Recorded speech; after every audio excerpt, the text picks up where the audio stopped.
Ya, pada pertemuan kali ini kita akan membahas mengenai asam amino di dalam sel. Ya, simak penjelasan Ibu berikut ini. Pertama, sebelum kita mengenal asam amino dalam sel, maka kita mengenal terlebih dahulu yang namanya protein. Protein itu berasal dari bahasa Yunani protos, yang berarti terutama atau yang penting. Kemudian G. Mulder menemukan bahwa senyawa ini ditemukan pada semua organisme hidup, baik pada tumbuhan maupun hewan, dan merupakan komponen terbesar dalam jaringan tumbuhan dan juga tubuh hewan. Protein itu merupakan senyawa polipeptida, jadi peptida yang banyak gitu ya. Setiap peptidanya itu tersusun atas asam amino sebagai komponen terkecil. Jadi asam amino itu, ini Ibu emphasize, asam amino itu adalah komponen dari protein yang terkecil. Jadi unsur penyusun protein itu adalah asam amino. Unsur penyusun dari asam amino itu mengandung unsur karbon, hidrogen, oksigen, dan juga nitrogen. Ada pula yang mengandung unsur S, sulfur, dan juga P, fosfor. Kemudian komposisi unsur CHONS dan juga P dalam protein itu bisa dilihat pada bagan berikut. Paling besar itu memang tersusun dari rantai karbon, baru disusul setelahnya oksigen. Sifat protein itu tergantung dari jumlah dan susunan asam amino yang menyusun molekul proteinnya. Ya, jadi sifat protein besarnya itu tergantung dari asam amino yang menyusunnya gitu. Dan sifat protein itu juga ditentukan oleh bagaimana polipeptida itu terikat satu dengan yang lainnya. Asam amino itu adalah senyawa yang tersusun atas gugus karboksil atau COOH. Nih COOH. Nah, ini adalah gugus karboksil dan juga gugus amin atau NH2. Nah, yang disebut gugus amin adalah ini, NH2. Asam amino itu adalah penyusun dari protein ya, ingat. Kemudian asam amino, adanya gugus amino dan karboksil pada asam amino, maka menjadikan asam amino itu bersifat amfoter, yaitu bisa bersifat sebagai asam, yaitu mendonorkan proton pada basa kuat dan juga bersifat basa atau menerima proton dari asam kuat.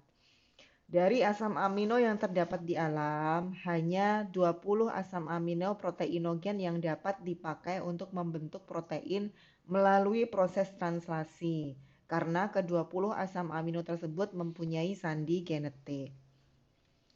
Adapun struktur asam amino itu sendiri, itu adalah sebagai berikut. Ini struktur asam amino ya, ini sehingga bersifat amfoter. Ada COOH, kemudian ada NH2. Atom C yang mengikat 4 gugus, yaitu gugus amina, gugus karboksil, atom hidrogen, dan juga gugus sisa atau rantai samping. Nah, rantai samping itu dapat membuat asam amino itu macam-macam ya, bisa bersifat asam lemah, basa lemah, hidrofilik jika polar, dan juga hidrofobik jika non-polar. Adapun struktur asam amino, ini contohnya adalah, nah ini kan terdiri dari gugus COOH, kemudian terdiri dari gugus NH2. Ini yang menjadikan sifatnya menjadi amfoter. Kemudian kalau yang satu, misalnya jenis asam amino yang bernama glisin, nah ini rantai sampingnya gugus hidrogen. Nah, ini rantai sampingnya adalah H. Kalau alanin, ini rantai sampingnya H, kemudian rantai satunya adalah ada metilnya atau CH3. Adapun tata nama asam amino itu didasarkan pada struktur D-gliseraldehid jika gugus NH3 plusnya terletak di sebelah kanan.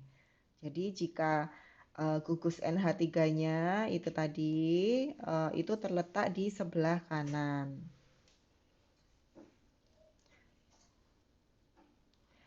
Nah, jika NH3 plusnya itu di kiri, maka diberi awalan L yang berarti left ya. Kemudian semua asam amino yang ada di alam dalam protein mempunyai konfigurasi L. Ada juga beberapa asam amino yang penting dalam struktur dan metabolisme itu mempunyai konfigurasi D, yaitu asam D-alanin, D-glutamat yang merupakan komponen penyusun dinding sel bakteri tertentu.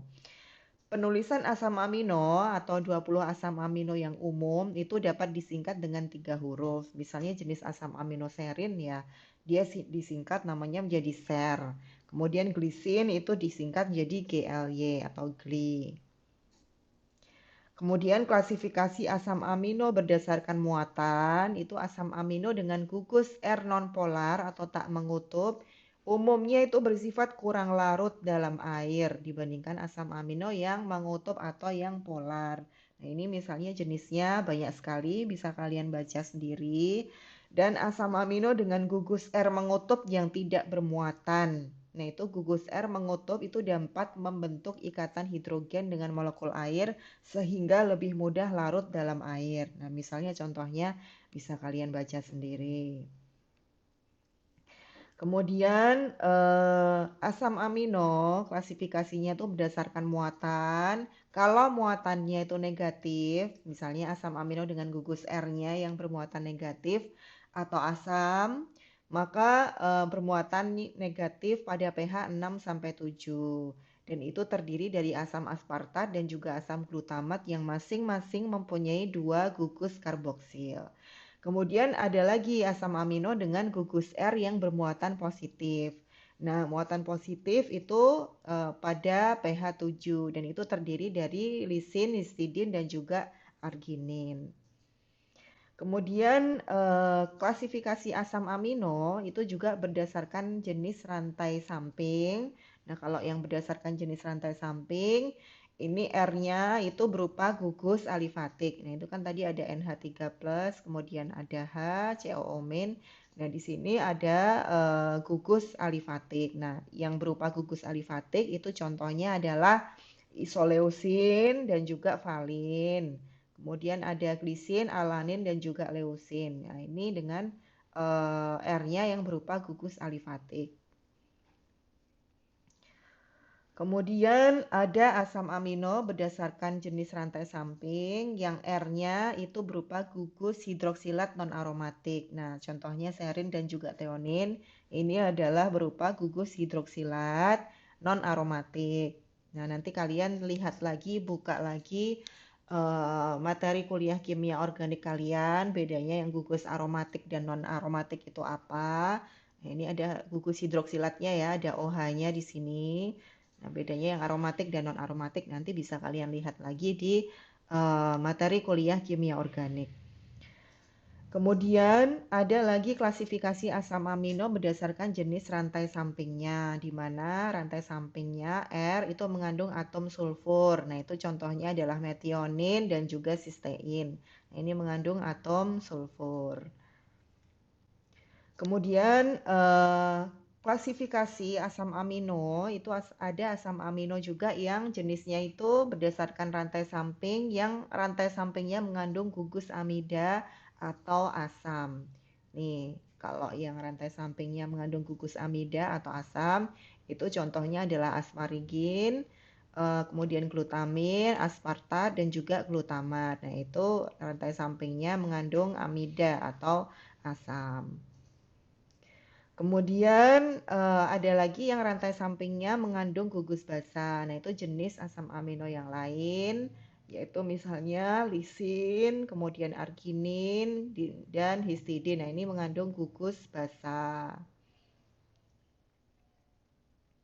Kemudian ada juga yang mengandung gugus imino rantai sampingnya, yaitu adalah prolin contohnya.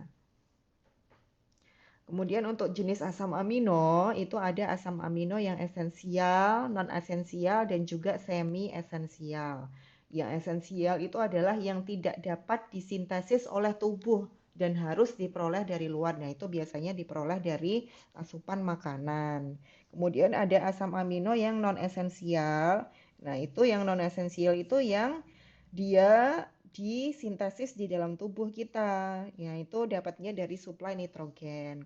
Ada juga asam amino yang semi esensial, yaitu adalah asam amino yang pada kondisi tertentu itu tidak dapat dibentuk oleh tubuh. Itu semi esensial. Nah, contohnya yang esensial dan juga non esensial itu bisa kalian lihat di dalam bakan berikut. Nah, itu yang penting kalian tahu bahwa oh jenis asam amino yang seperti ini masuk ke dalam yang bisa disintesis dalam tubuh atau tidak. Kemudian jenis asam amino itu ini sumber-sumbernya ya, sumber asam amino yang esensial itu triptofan, treonin, metionin itu misalnya ada pada buah-buahan. Kemudian misalnya nih fenilalanin itu terdapat pada daging, ikan, telur dan kedelai. Nah, ini bisa kalian baca sendiri. Kemudian untuk jenis asam amino yang non esensial, nah ini misalnya kalau tirosin itu bisa digunakan sebagai obat stimulan dan juga obat penenang yang efektif. Kemudian dia terkandung pula pada hati ayam, keju, alpukat, pisang, dan lain sebagainya. Kemudian untuk sistein, itu kandungan atomnya hampir sama dengan metionin dan ditemukan juga pada cabai, bawang putih, dan juga bawang bombay, serta brokoli. Kemudian ada yang namanya glisin, itu secara umum itu protein yang tidak banyak mengandung lisin kecuali kolagen. Kemudian ini untuk jenis asam amino. Asam amino itu ada yang asam amino non esensial, yaitu asam glutamat, ada asam aspartat dan arginin serta glutamin. Nah, ini contohnya asam aspartat itu bisa sebagai pembangkit neurotransmitter di otak dan saraf otot. Nah, asam glutamat itu biasanya dimanfaatkan dalam industri penyedap rasa dan turunannya itu adalah yang sudah kalian kenal, itu biasanya disebut MSG. Kemudian ada glutamin yang berfungsi sebagai bahan bakar otak yang mengontrol kelebihan amonia yang terbentuk di dalam tubuh. Nah, asam amino esensial yang bersyarat atau semi esensial itu ada yang namanya arginin. Nah, arginin dia fungsinya untuk merangsang produksi hormon pertumbuhan. Kemudian histidin itu untuk pembentukan sel darah merah dan juga sel darah putih. Nah, sistein ini dia bisa merangsang aktivitas sel darah putih untuk meningkatkan daya tahan tubuh. Dan ada asam glutamat yang diperlukan untuk kinerja otak dan metabolisme asam amino lain. Ada juga tirosin yang dia merupakan pemicu hormon dopamin, epinefrin, norepinefrin, melanin, dan juga tiroid. Kemudian asam amino yang esensial bersyarat atau semi esensial itu ada yang namanya glutamin, taurin, dan juga ornitin. Nah, glutamin ini paling banyak ditemukan di dalam otot manusia. Kemudian dia juga sumber energi yang penting bagi tubuh. Taurin itu biasanya dia membantu dalam penyerapan dan pelepasan lemak. Dan ada yang namanya ornitin yang dalam dosis besar dia dapat membantu produksi hormon pertumbuhan.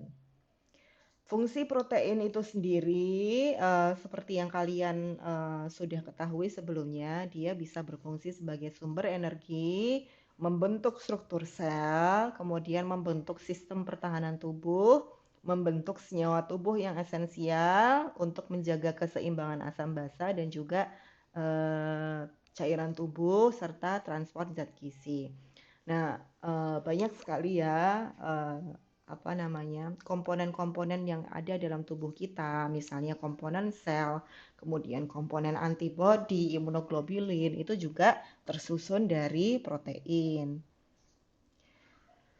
Nah, ini protein itu digunakan sebagai sumber energi. Protein itu digunakan sebagai sumber energi bila suplai karbohidrat dan juga lemaknya kurang.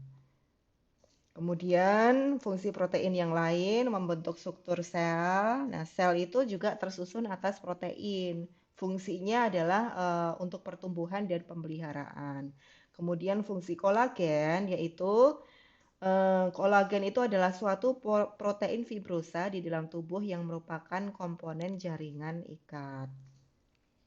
Selain itu, protein juga digunakan untuk sistem pertahanan dalam tubuh kita, karena protein itu yang membentuk antibodi dalam tubuh kita untuk melawan benda asing. Jadi antibodi itu juga adalah suatu protein yang dihasilkan oleh B limfosit sebagai respon adanya antigen atau protein pada virus atau bakteri. Jadi imunoglobulin yang melawan virus dan bakteri yang ada dalam tubuh kita. Terus contohnya melawan virus corona, nah itu juga diperlukan imunoglobulin yang ternyata dia adalah suatu protein. Kemudian protein itu juga fungsinya membentuk senyawa tubuh yang esensial. Jadi misalnya protein itu dia membentuk hormon, kemudian juga protein itu membentuk enzim dan juga protein membentuk hemoglobin dalam tubuh kita. Jadi sel darah merah itu juga dibentuk itu memerlukan suatu protein gitu dalam pembentukannya. Jadi bisa dibayangkan kan kalau tubuh kita kekurangan protein tuh nanti akan seperti apa? Pasti akan ada yang tidak seimbang dalam proses pembentukannya. Kemudian protein fungsinya juga mengatur asam basa. Jadi protein itu bisa bersifat sebagai buffer dan pH itu juga ditentukan oleh konsentrasi ion hidrogen. Protein itu kan juga mengandung ion hidrogen juga. Jadi semakin tinggi konsentrasi ion hidrogen, maka pH-nya akan semakin rendah atau semakin asam. Asam itu pH-nya kan kurang dari 7. Kalau lebih dari 7, maka dia termasuk basa. Kemudian ada keseimbangan cairan tubuh. Jadi protein itu bisa berfungsi untuk menyeimbangkan cairan tubuh. Jadi protein darah itu dapat menghasilkan tekanan onkotik, yaitu tekanan untuk mempertahankan agar cairan tubuh kita itu tetap berada pada porsinya masing-masing, pada tempatnya masing-masing. Kemudian cairan yang dimaksud itu adalah cairan intrasel, ekstrasel, intravaskuler. Nah itu dia itu dijaga jadi agar cairannya itu tidak kocak, tidak melebar kemana-mana, itu dijaga oleh protein juga yang berfungsi sebagai jaringan pelindung gitu ya. Nah, ini defisiensi protein di dalam darah itu akan menyebabkan edem atau penumpukan cairan karena tekanan onkotik yang dihasilkan oleh protein itu tidak mampu mempertahankan cairan untuk tetap berada di dalam kompartemen sehingga cairan yang ada di dalam intrasel akan keluar ke ekstrasel, kemudian akan terjadi penumpukan cairan tubuh. Kemudian selain itu protein juga berfungsi sebagai sistem transport, yaitu berperan dalam pengangkut zat gizi. Contohnya, jadi hemoglobin yang ada dalam tubuh kita, albumin serum yang ada di tubuh kita itu juga terbentuk atau terdiri dari protein. Nah, ini adalah 4 level dari struktur protein. Itu adalah protein ada yang strukturnya primer, itu adalah seperti ini ya, strukturnya primer. Dia disusun dari 20 asam amino. Kemudian ada yang protein strukturnya sekunder. Nah, itu udah berupa seperti ini. Jadi strukturnya sekunder adalah terdiri dari struktur-struktur primer. Jadi protein yang terdiri dari struktur-struktur primer itu adalah sekunder struktur. Struktur sekunder. Kemudian ada yang struktur tersier. Struktur tersier itu adalah terdiri dari beberapa struktur sekunder itu dijadikan satu. Kemudian yang struktur kuaterner itu dari beberapa yang tersier kemudian disusun menjadi kuartener.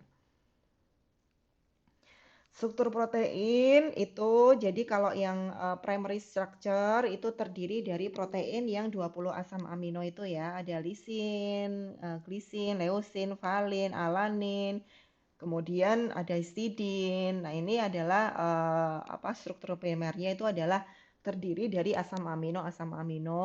Kemudian dari sini itu membentuk rangkaian-rangkaian menjadi struktur sekunder. Struktur sekunder itu membentuk rangkaian-rangkaian itu menjadi struktur tersier, dan struktur tersier itu membentuk polipeptida yang banyak, yang lebih kompleks, dan nanti menjadi struktur kuaterner.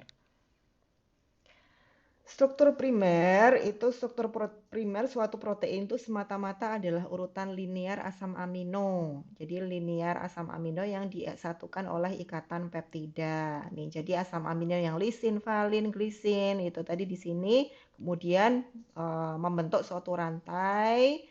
Nah, itu terjadi struktur primer dan tidak terjadi percabangan rantai. Kemudian struktur sekunder ini seperti ini terdiri dari struktur primer yang bercabang-bercabang. Kemudian struktur sekunder itu dia mencakup helix alfa dan juga lembar beta. Nah, sebagian besar protein itu memiliki segmen-segmen dalam rantai polipeptidanya yang terlilit dan terlipat secara berulang dalam pola yang membentuk protein secara keseluruhan. Jadi yang sekunder itu adalah gabungan-gabungan dari yang struktur primernya. Kemudian struktur tersiernya itu adalah konformasi 3 dimensi dari keseluruhan. Jadi dia gabungan-gabungan dari struktur sekunder, kemudian mengalami tumpang tindih di atas struktur sekunder, kemudian terdiri atas pemutarbalikan tak beraturan dari ikatan antar rantai-rantai samping dari berbagai asam aminonya. Nah, ini adalah struktur tersier ya. Jadi dia rantai sampingnya menumpuk yang dari struktur sekunder itu tadi. Kemudian yang struktur kuartaner, nah itu juga bentuk dari beberapa struktur tersier yang bergabung, kemudian membentuk suatu polipeptida yang mengumpul. Nah, struktur kuartaner itu keseluruhan struktur protein yang dihasilkan dari penggabungan semua subunit polipeptida. Contoh yang struktur kuartaner itu adalah kolagen dan juga hemoglobin. Nah, ini adalah struktur kuartaner yang menumpuk. Nah, ini terdiri dari struktur protein yang tunggal itu tadi. Jadi alanin, kemudian histidin, valin itu menumpuk kemudian menjadi struktur kuartaner. Kemudian kita mengenal dengan yang namanya denaturasi protein, yaitu setiap perubahan terhadap struktur sekunder atau tersier protein. Jadi molekul protein itu dapat pula mengendap. Nah, struktur protein yang mengendap itu disebut peristiwa koagulasi. Dan denaturasi itu belum tentu mengakibatkan koagulasi. Protein dapat saja mengendap, tetapi dia dapat kembali ke keadaan semula. Nah, kalau protein yang mengendap kemudian kembali lagi ke dalam bentuk tidak mengendapnya, maka disebut flokulasi. Nah, apa saja sih yang menyebabkan protein itu bisa terdenaturasi atau bisa menggumpal proteinnya? Yaitu karena perubahan pH, atau bisa karena kena panas, kena radiasi, kena alkohol. Jadi alkohol ketika diteteskan ke dalam protein pun nanti proteinnya bisa mengalami denaturasi. Kemudian juga ketika bereaksi dengan garam-garam dari logam berat. Untuk penggolongan protein itu ada yang namanya protein fibros atau protein serat, itu yang terdapat pada hewan dan tidak dapat larut dalam air. Misalnya adalah keratin, kolagen, dan sutra. Ada juga protein globular, yaitu protein yang larut dalam air. Misalnya adalah enzim, hormon, hemoglobin. Nah, itu adalah protein yang larut dalam air. Kemudian untuk pencernaan proteinnya, itu kalau di mulut protein itu belum dicerna. Tapi kalau protein sudah masuk lambung, maka protein itu bisa menjadi peptida, di mana dibantu oleh asam lambung HCl dan juga pepsin. Protein itu akan dipecah menjadi peptida. Kemudian di usus halus itu nanti dari peptida dia oleh pH yang lebih basa dan juga oleh enzim pankreatik protease peptidase, maka peptida ini dipecah menjadi asam amino. Nah, asam amino inilah yang nantinya akan diserap ke dalam tubuh. Jadi protein misalnya dari keju, kacang-kacangan yang masuk ke mulut kita, kemudian nanti akan diserap dalam bentuk asam amino ke dalam tubuh kita. Nah, di lambung itu protein itu terjadi denaturasi oleh asam lambung sehingga protein itu mudah dipecah oleh enzim. Kemudian dinding lambung itu menghasilkan proenzim pepsinogen yang diaktifkan oleh HCl itu menjadi enzim pepsin. Kemudian pepsin itu sangat aktif pada pH 2,5 dan inaktif pada pH lebih dari 5. Sekresi cairan lambung itu pH-nya 0,8.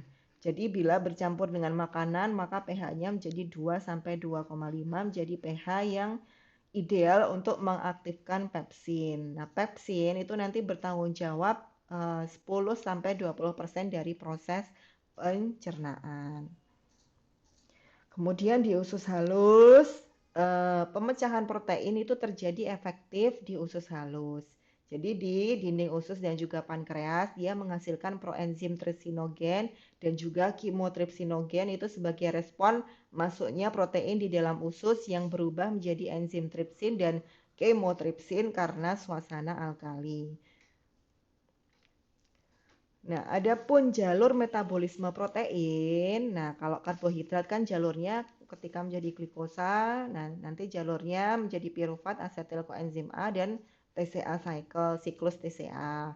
Kemudian kalau lemak itu kan nanti menjadi gliserol dan asam lemak. Nah, kalau protein nanti dipecah menjadi asam amino dan nanti siklusnya jalur metabolismenya itu menjadi NH3 di dalam tubuh kita.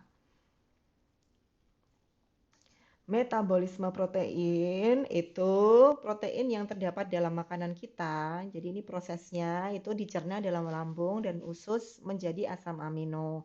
Kemudian metabolisme protein, asam amino itu diabsorpsi dan dibawa oleh darah ke hati. Sebagian asam amino itu diambil oleh hati. Nah, protein dalam sel-sel tubuh itu dibentuk dari asam amino. Kemudian bila ada kelebihan asam amino dari jumlah yang digunakan untuk mensintesis protein dalam tubuh kita, maka kelebihan asam amino tadi itu akan diubah menjadi asam keto yang masuk ke dalam siklus asam sitrat atau diubah menjadi urea. Nah, hati itu merupakan organ tubuh di mana terjadi reaksi katabolisme maupun anabolisme dari protein. Jadi hati itu merupakan organ tubuh di mana terjadi perombakan dan juga sintesis dari protein atau asam amino. Kemudian beginilah proses penguraian protein di dalam tubuh. Jadi secara garis besar metabolisme protein itu kan asam amino dibuat dalam hati atau dihasilkan dari proses katabolisme protein dalam hati. Kemudian dibawa oleh darah ke jaringan untuk digunakan. Proses anabolik atau katabolik itu juga terjadi dalam jaringan di luar hati.